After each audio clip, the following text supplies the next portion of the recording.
이번에 그 캄보디아에서 우리 최성희 집사님 고생을 참 많이 했어요. 일하랴, 또 밥하랴,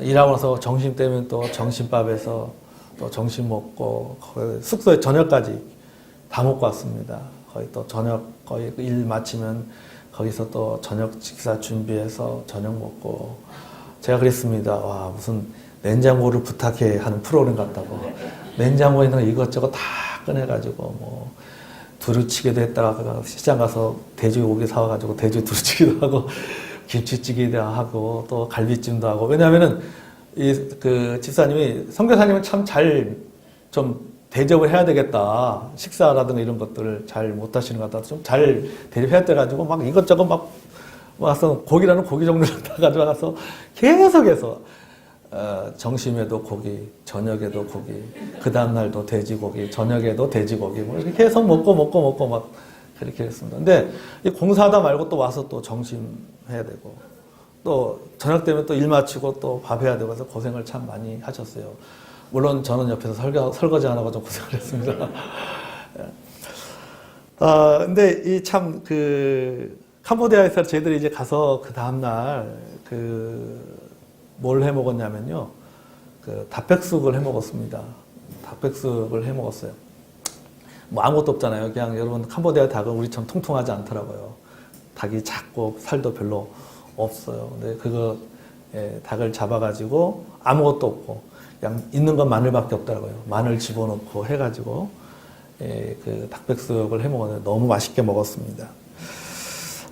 그런데 우리가 잡아먹은 이 닭에는 슬픈 사연이 있습니다. 그러니까요. 슬픈 사연이 있어요. 이 닭이 수탉입니다. 수탉이에요. 원래 이 수탉은 교회에서 키우고 있었던 이 수탉이 사실 여러 마리의 암탉을 거느리고 있었습니다. 암탉을 여러 마리, 그러니까 얼마나 행복하겠습니까? 여러 마리의 암탉을 거느리고 있었는데 어느 날부터인가 이 암탉이 한 마리, 두 마리씩 없어지기 시작했다고 합니다. 암탉이 없어지는 거예요. 자고 나면 한 마리가 없어지고 또 두 마리가 없어지고. 그래서 세소망 교회를 관리하시는 그 여자분이 계시더라고요. 여자분께서 밤에 이렇게 자세히 이렇게 살펴보니까 이 주변에요, 성교 교회 주변에 큰 뱀이 있어요. 이 뱀이 밤에 이 교회로 들어오는 거예요. 철망을 넘어가지고 교회로 들어와가지고 우리 장로님도 두 번이나 봤대요. 아주 그러니까 밤에 수도 파이프만 봐도 뱀으로 보일 정도로 굉장히 큰 뱀이 이 밤에 와가지고는 닭을 잡아먹는 거예요. 닭을 한 마리 잡아먹고 두 마리 잡아먹고 그러다 보니까는 이 암탉이 다 없어진 겁니다. 수탉만 남은 거예요. 뿅아리 애들하고 수탉만 남은 거예요. 근데 이 수탉이 여러분 얼마나 외롭겠습니까? 암탉들이 다 없어지니. 그러니까 어느 순간부터 옆집에는 암탉에게 작업을 걸기 시작하는 거예요, 수탉이. 그래가지고는 이 수탉이요, 자꾸 옆집으로 가는 거예요. 옆집 가서 암탉이 있는 옆집으로 가서 거기서 막 놀다가 오는 거예요. 그러다 보니까 여자 관리인이 보기에 저러다 큰일 나겠다. 왜냐면은 이 캄보디아 사람들은 너 것, 내 것이라고 하는 개념이 좀 적다 보니까 남의 집 수탉이라도 우리 집에 오면은 뭐 하는 거예요? 잡아먹어버리는 거죠. 잡아먹어요. 그래가지고는 이 여자 관리인이 안 되겠다. 저 수탉을 옆집에서 잡아먹기 전에 잡아먹는 게 낫겠다. 해가지고는 수탉을 딱 잡아가지고는요, 털을 다 벗겨놔가지고는 생닭으로 저희들한테 준 거예요. 그래서 제가 이제 물어보니까는 이런 일들이 있었습니다. 이야기를 하더라고요. 그래서 참 수탉의 슬픈 사연을 저희들이 기억을 하면서 아주 맛있게 수탉을 먹었습니다. 그러니까 이 수탉이 결국은 뭡니까? 마지막에 이제 해결을 하고 우리를 위해서 자신의 생명을 주는 순교를 한 것이죠. 그러니까 수탉은 우리에게 자신의 몸을 주었고 우리는 그 수탉을 먹고 기력을 회복하였습니다. 여러분 이게 바로 이게 바로 교환이에요. 교환입니다. 생명을 주고 누군가의 생명을 살리기 위해서 누군가의 기력을 회복하기 위해서 자신의 생명을 주는 것. 이걸 우리가 교환이라고 말할 수 있습니다. 오늘 설교의 제목은 뭐냐면은 교환입니다. 교환은 교환인데 어떤 교환이냐? 거룩한 교환입니다. 여러분, 우리 인간의 문제가 무엇입니까? 우리가 도대체 무슨 짓을 했습니까? 성경에 보면은 모든 사람이 죄를 범했다라고 말하고 있습니다. 의인은 없나니 하나도 없다고 말씀하고 있습니다. 도대체 우리가 무슨 죄를 지었기에 이 세상에 의인은 없고 하나도 없고 모든 사람이 다 죄를 범하였는가? 모든 사람이 다 하나님을 부인했습니까? 아닙니다. 부인하지 않는 사람들도 있습니다. 모든 사람이 다 살인죄를 저질렀는가? 아닙니다. 모든 사람이 다 간음을 했습니까? 아닙니다. 모든 사람이 다 거짓말했습니까? 아닙니다. 모든 사람이 도둑질했습니까? 아닙니다. 모든 사람이 다 우리 주변에 있는 모든 사람들이 다 악한 사람들입니까? 아닙니다. 악한 사람도 있지만 착한 사람도 있습니다. 우리 주변에는 믿음이 없어도 그리스도인들보다도 더 훌륭한 인격을 가진 사람, 더 훌륭한 성품을 가진 사람, 우리가 본받을 만한 그런 훌륭한 사람들이 다만 신앙이 없을 뿐이지 우리가 존경할 만한, 우리가 본받을 만한 그런 삶을 살아가는 사람들이 사실 우리 주변에도 많이 있습니다. 자, 그러나 모든 사람이 저지른 죄가 하나 있습니다. 이렇게 살았음에도 불구하고, 이렇게 살고 있는 사람이 있음에도 불구하고 성경은 우리에게 모든 사람이 다 죄인이다. 모든 사람이 다 죄를 범했다라고 말하고 있습니다. 선함에 착한 없이, 성품에 상관없이 내가 거짓말을 했느냐 안 했느냐, 또는 내가 내 성품이 좋으냐 나쁘냐, 인격이 훌륭하냐 훌륭하지 않느냐, 의인이냐 악인이냐 선이냐 또는 그 악한 사람인가, 이런 거에 상관없이 모든 사람이 저지른 죄가 하나 있습니다. 그것은 뭐냐면은 각자가 하나님의 길이 아닌 자기 길을 갔다는 겁니다. 각자가 자기의 길을 갔다는 겁니다. 자기 생각대로 살아갑니다. 자기 신념을 가지고 살아갑니다. 자기가 양심이 되고 자기가 법이 되고 자기가 기준이 되어서 또 자기가 믿음이 되어서 사람들은 살아가고 있다는 겁니다. 이게 무엇입니까? 이게 하나님이 이것을 가리켜서 뭐라고 말씀하냐? 죄악이라고 말씀하고 있습니다. 모두 각자가 자기 생각대로 살아가고 있다는 겁니다. 자기가 법이 되고 자기가 양심이 되고 자기가 기준이 되어서 살아갑니다. 자기 신념으로 살아갑니다. 결국은 하나님이 자신의 신이 아니라 자기가 자기 자신의 신이 되어서 사람들은 살아갑니다. 하나님은 이렇게 살아가는 사람들을 향해서 하나님 뭐라고 말하고 있습니까? 그것을 죄악이라고 말하고 있다는 것입니다. 오늘 본문 6절을 보십시오. 우리는 다 양 같아서 그릇 행하여 각기 제 길로 갔거늘이라고 합니다. 각기 제 길로 갔거늘. 여호와께서 우리 무리의 모든 죄악을 그에게 담당시키셨도다. 각기 제 길로 갔다라고 말하고 있습니다. 자, 오늘 본문에 나오는 죄악을 좀 더 실감 있게 표현하면 반역입니다. 반역. 그러니까 모든 인간이 공통적으로 저지른 죄가 있는데 그게 뭐냐면 반역죄다라고 하는 겁니다. 누구에 대한 반역입니까? 하나님에 대한 반역입니다. 인간의 문제는 하나님에 대한 반역입니다. 이것은 온 인류의 문제입니다. 우리는 모두가 다 하나님을 반역한 사람입니다. 그런데 놀라운 사실은 이 모든 인간의 반역, 즉 죄악을 하나님께서 예수님에게 전가시켰다는 겁니다. 성경 그것을 뭐라고 표현하니까 담당하셨다. 그에게 담당시키셨다. 예수님에게 담당시켰다라고 말하고 있습니다. 고난주간은 바로 이 일을 시작하는 주간입니다. 하나님에 대한 반역의 죄가 인간에게서 하나님께로, 예수님에게로 옮겨가는 준비의 과정, 이것이 뭡니까? 그 과정이 바로 고난주간입니다. 무엇을 통해서요? 십자가를 통해서입니다. 십자가를 통해서 바로 우리 인간의 하나님에 대한 반역죄, 우리 인간의 죄악이 십자가를 통해서 누구에게로 옮겨간 거예요? 예수님에게로 옮겨간 것입니다. 모든 시대, 모든 인류, 모든 인간, 모든 사람의 죄악, 그것 모든 우리 모두의 반역이 예수님의 십자가를 통해서 누구에게로? 예수님에게로 옮겨가게 됐다라고 하는 것입니다. 여러분, 예수님이 십자가에서 무엇을 짊어지셨습니까? 오늘 본문의 말씀처럼 우리의 죄악입니다. 우리의 죄악을 짊어지셨습니다. 그분이 우리의 죄악을 짊어지셨습니다. 성경은 그래서 이것을 뭐라고 표현하고 있습니까? 그가 상함은 우리의 죄악 때문이다. 그가 상함은 우리의 죄악 때문이다. 죄악은 히브리어로 아본이라는 단어입니다. 아본. 자, 이 아본은 하나님에 대한 인간의 반역을 뜻하는 것이 아닙니다. 반역으로 말미암아 생기게 된 모든 악한 결과 또 하나님의 형벌까지도 의미하는 단어입니다. 그러니까 하나님은 우리의 모든 죄악과 그 반역이 부른 모든 악한 결과를 누구에게 대신 짊어지게 하셨는가? 예수님에게 대신 짊어지게 하셨다는 것입니다.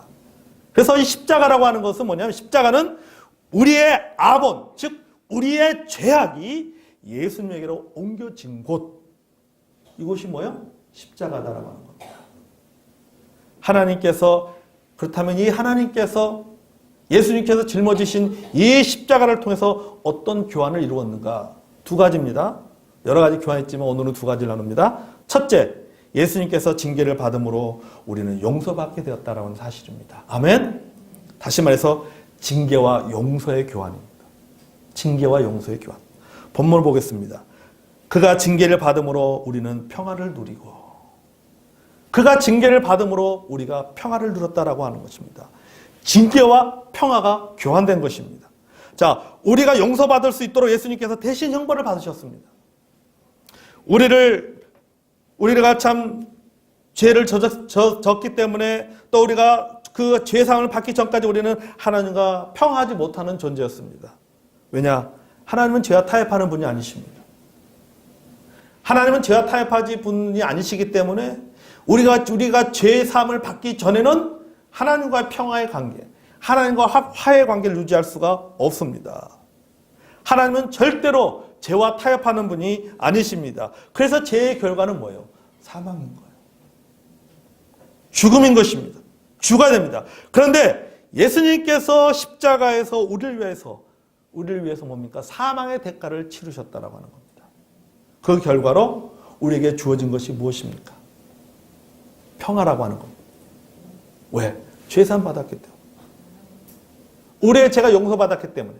우리 하나님은 죄와 절대 타협하지 않는 존재이신데 그 죄에 대한 값을 예수님께서 치러주심으로 말미암아 다 그 사함을 받았기 때문에 우리는 어떤 관계든 이제는 하나님과 평화의 관계가 되었다는 사실입니다. 아멘. 로마서 5장 1절에 그러므로 우리가 믿음으로 의롭다 하심을 받았으니 우리 주 예수 그리스도로 말미암아 하나님과 화평을 누리자. 아멘. 하나님의 방법으로 우리의 죄가 처리되었고 그 결과로 우리는 하나님과 화평을 누리게 되었습니다. 예수님 우리를 대신해서 형벌을 받지 않으셨다면 우리는 절대로 하나님과 화평을 누릴 수가 없는 사람이었습니다.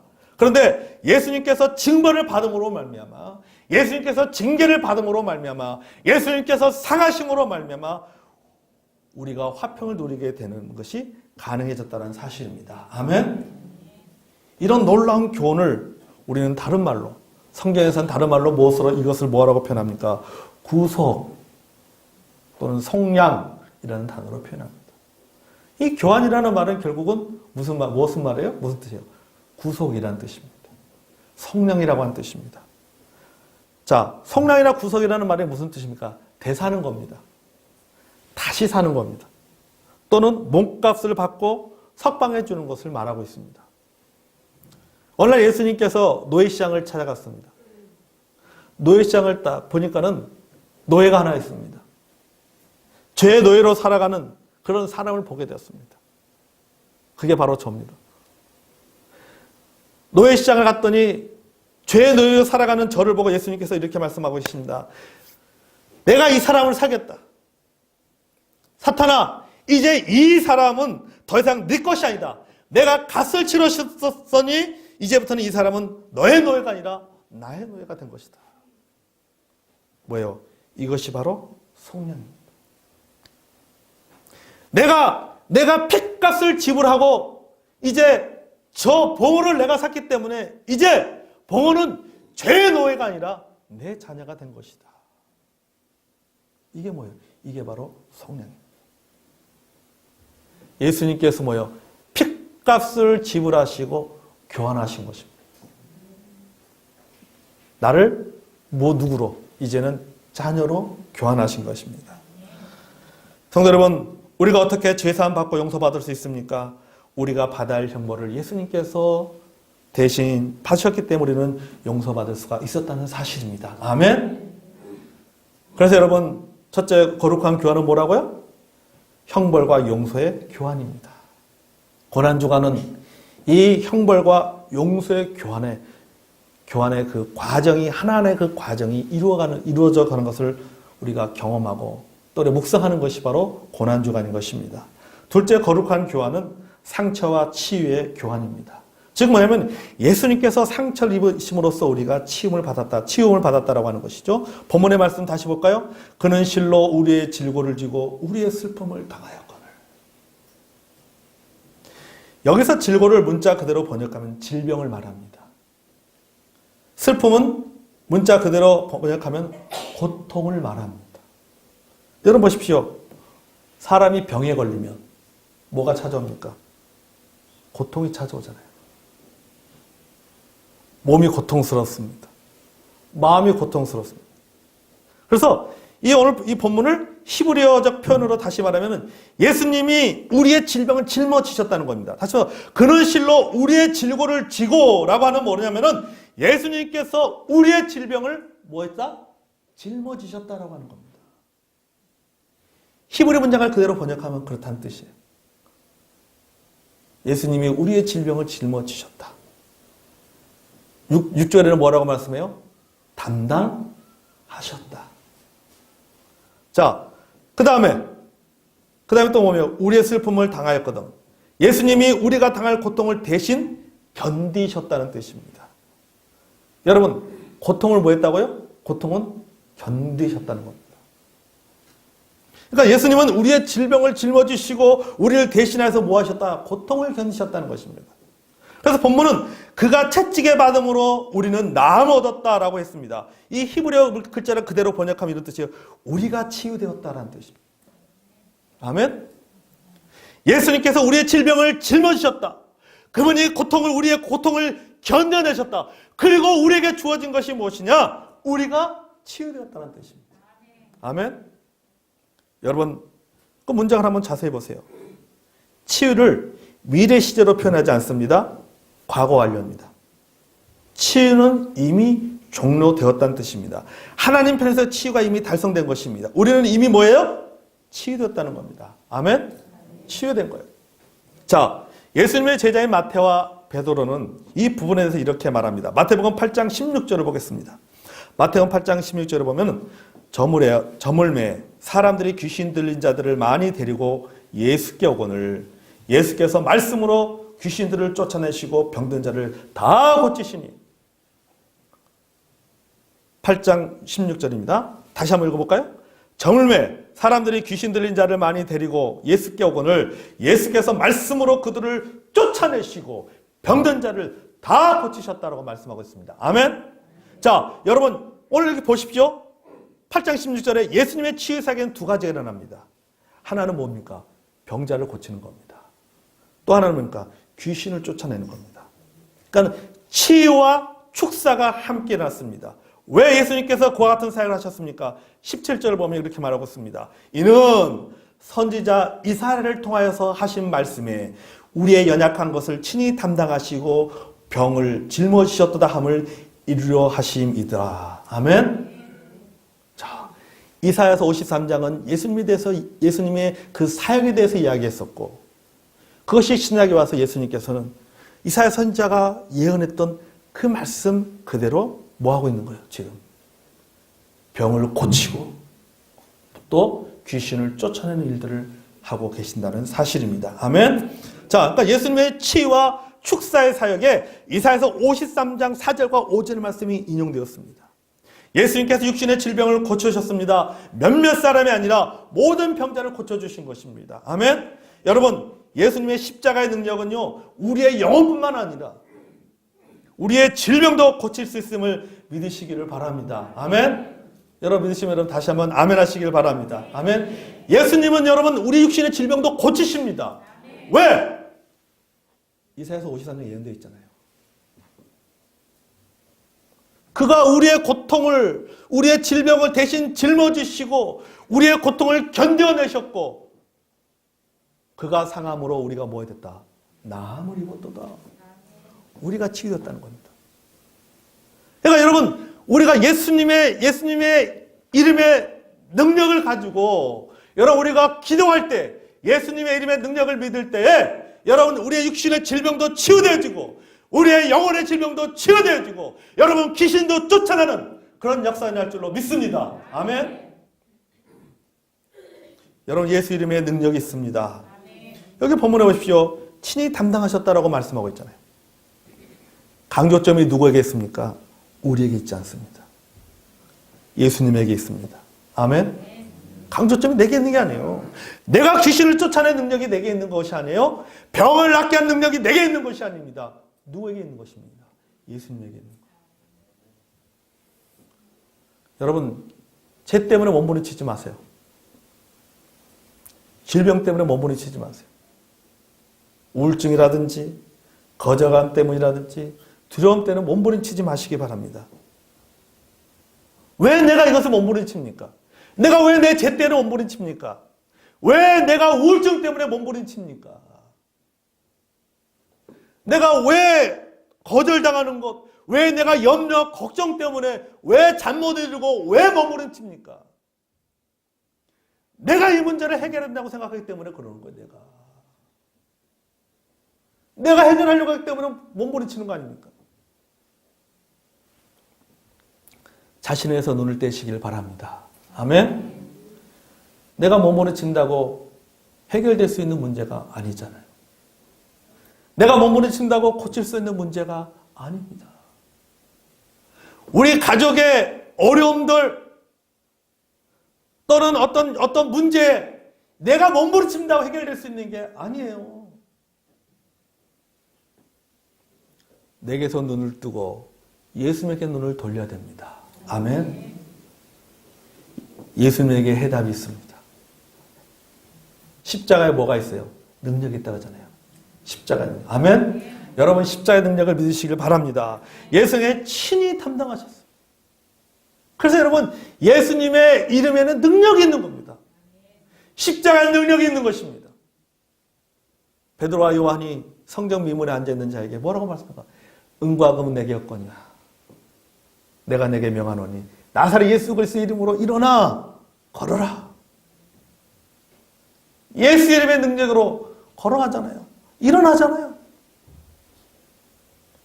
여러분, 그러니까 여러분들이 우리가 내 마음에 어떤 마음의 질병이 있든지 내 육신의 질병이 있든지 간에 우리는 어떻습니까?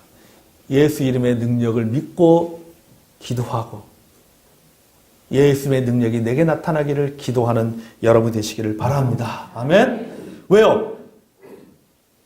이사야서 53장 예언한 것처럼 다 이루어졌잖아요.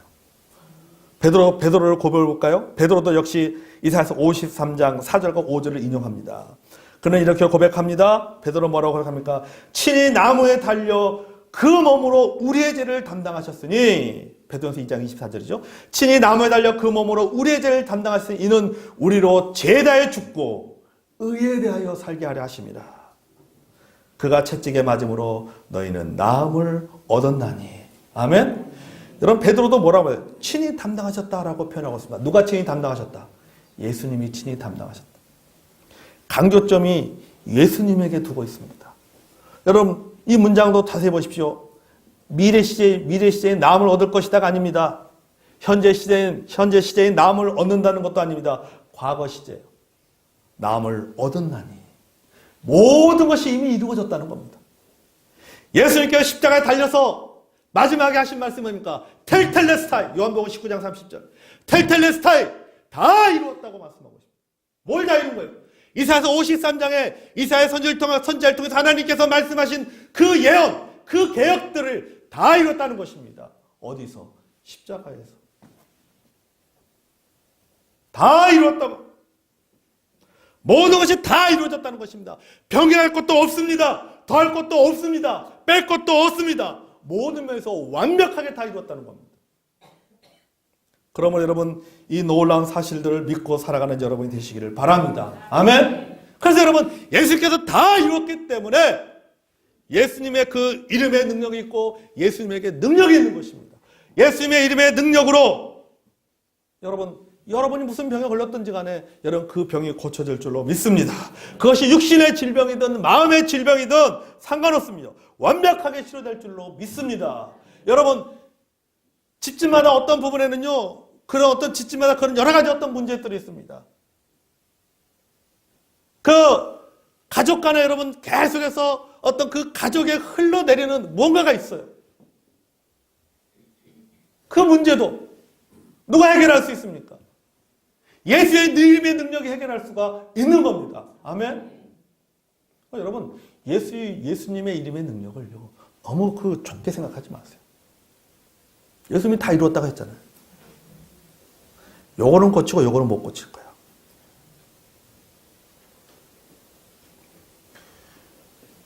여러분 예수님은 내 육신의 병을 고칠 줄 모르겠지만 내 마음의 병은 못 고칠 거야. 그렇게 생각하면 안 됩니다. 예수 이름의 능력에는요 제한이 없습니다. 무한정. 여러분 예수의 능력이 임하면요 여러분 귀신도 쫓아내는 능력이 일어날 줄로 믿습니다. 아멘. 예수님의 능력을 여러분 우리 성도님들 예수님의 능력을 좀 더 자꾸 제한하지 마세요. 제한하지 마세요. 그걸 교리적으로 제한하면 안 돼요. 요거는 우리는 안 믿어. 그런 게 어디 있어요? 하나님의 말씀에는요 더할 것도 없고 뺄 것도 없습니다. 아멘. 하나님의 말씀에는 내가 갖고 있는 경험, 내가 가지고 있는 성경에 대한 지식들, 내가 배운 것 이걸 초월하는 겁니다. 여러분 말씀대로 믿을 때 그 말씀의 역사가 일어날 줄로 믿습니다. 아멘. 그러므로 여러분 예수님의 능력을 믿으시기를 바랍니다. 왜? 다 이루어졌기 때문이에요. 이 일은 뭡니까? 이것은 팩트 체크가 아니에요. 믿음의 문제라고 하는 것. 예수님께서 이루신 그 모든 일, 그가 상함으로 우리가 나음을 입었도다. 그가 징계를 받음으로 우리가 평안을 누리게 되었도다. 이건 뭡니까? 진짜 평안을 이루게 되었느냐? 그가 진짜 상을 받았느냐 안 받았느냐? 이런 팩트 체크의 문제가 아니라 뭐의 문제다? 믿음의 문제예요. 믿음의 문제. 하나님의 말씀은 하나님께 우리에게 주신 약속은 예수님께서 행하신 모든 일들은 그것은 팩트 체크의 문제가 아니에요. 그것은 뭐예요? 믿음의 문제입니다. 믿음의 문제. 여러분 이 세상을 돌아가는 원리를 보십시오. 이 세상을 돌아가는 원리는요 철저하게 교환에 따라 움직입니다. 서로 주고받는 관계예요. 돈을 주고 물건을 받습니다. 원화를 주고 달러를 받습니다. 때로는 사람을 주고 사람을 받습니다. 이게 세상에 돌아가는 이치입니다. 경제학에서는요, 경제학에서 이것을 등가 교환의 법칙이라고 얘기합니다. 무슨 말이냐면 동일한 가치를 갖는 두 상품의 교환을 말하는 겁니다. 내가 100원을 주는 이유는 뭡니까? 이 물건을 살 때 100원을 지불하는 이유는 뭐냐면 이 물건이 100원의 가치가 있기 때문에 100원을 주는 겁니다. 근데 이 물건의 가치가 50원밖에 안 되는데 그래서 100원을 주고 살 사람이 누가 있겠습니까? 100원의 가치가 있기 때문에 100원을 지불하고 사는 겁니다. 이게 바로 경제학에서 말하는 등가 교환의 법칙이라고 하는 거예요. A와 B가 동등한 가치가 있을 때 서로 맞교환한다. 는 겁니다. 그럼 A나 B나 둘 중에 하나가 그 가치가 떨어지면 어떻습니까? 맞교환이 이루어질 수가 없는 거죠. 동등할 때만이 맞교환이 이루어지는 겁니다. 자, 그렇다면은 이 경제학에서 말하는 등가 교환의 법칙을 가지고 우리가 한번 생각해 보겠습니다. 예수님과 우리의 가치가 동등합니까? 경제에서 말하는 등가 교환의 법칙이 성립됩니까? 하나님의 아들과 사탄의 아들의 가치가 동등합니까? 의인의 가치와 죄인의 가치가 동등합니까? 선인과 악인의 가치가 동등합니까? 주인의 아들과 종의 아들의 가치가 동등합니까? 자유인과 노예의 가치가 동등합니까? 아니잖아요. 그럼에도 불구하고 하나님은 우리를 동등한 가치로 여기시고 교환하셨습니다. 아멘. 하나님의 아들과 사탄의 아들을 교환했습니다. 의인과 죄인을 교환하셨습니다. 주인의 종과 종의 아들을 교환하셨습니다. 세상은 이것에 대해서 말도 안 되는 거래라고 말합니다. 손해보는 장사죠. 그죠? 믿지는 장사 아닙니까? 경작에서 보면 이건 말도 안 되는 거예요. 말도 안 되는 겁니다. 하지만 그럼에도 불구하고 하나님께서는 일을 하셨습니다.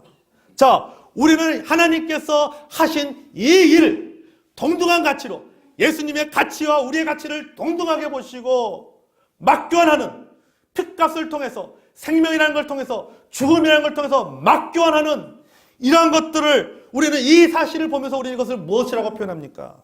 우리는 이것을 이렇게 표현합니다. 하나님의 은혜라고 표현합니다. 아멘. 하나님의 은혜라고 표현합니다. 은혜 아니면은 뭘 설명할 수 있겠습니까? 사랑이 아니라면 무엇을 그렇게 표현하겠습니까? 그러면 여러분, 거룩한 교환의 밑바탕에는 무엇이 있는가? 하나님의 은혜가 깔려있는 겁니다. 아멘. 하나님의 사랑이 깔려있어요. 여러분 보십시오.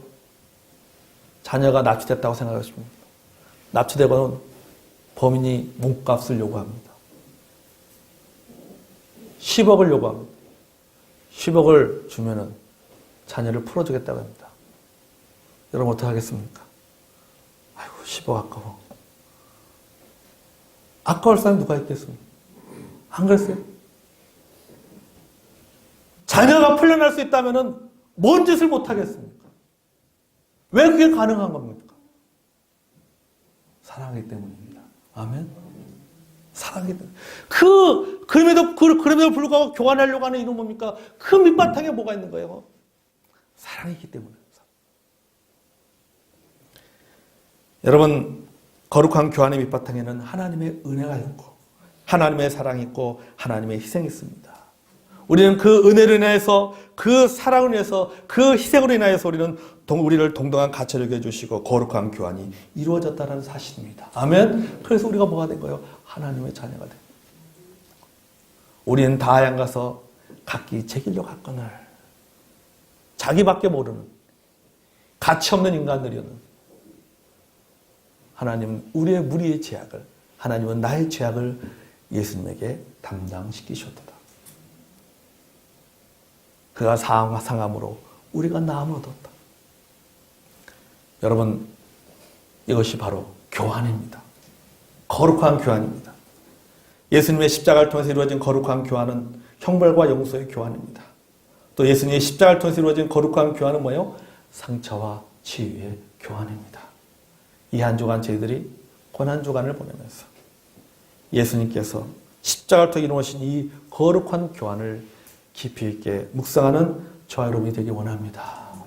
그리고 여러분, 이 거룩한 교환의 혜택을 누리며 살아가는 저와 여러분이 되기를 원합니다. 이미 예수님께서 뭐 했다고요? 다 이루었다. 교환이 다 이루어졌다. 앞으로 교환하게 될 것이다 라고 아닙니다. 이미 교환이 다 끝난 상태입니다. 그것을 누리는 저와 여러분이 되기를 원합니다.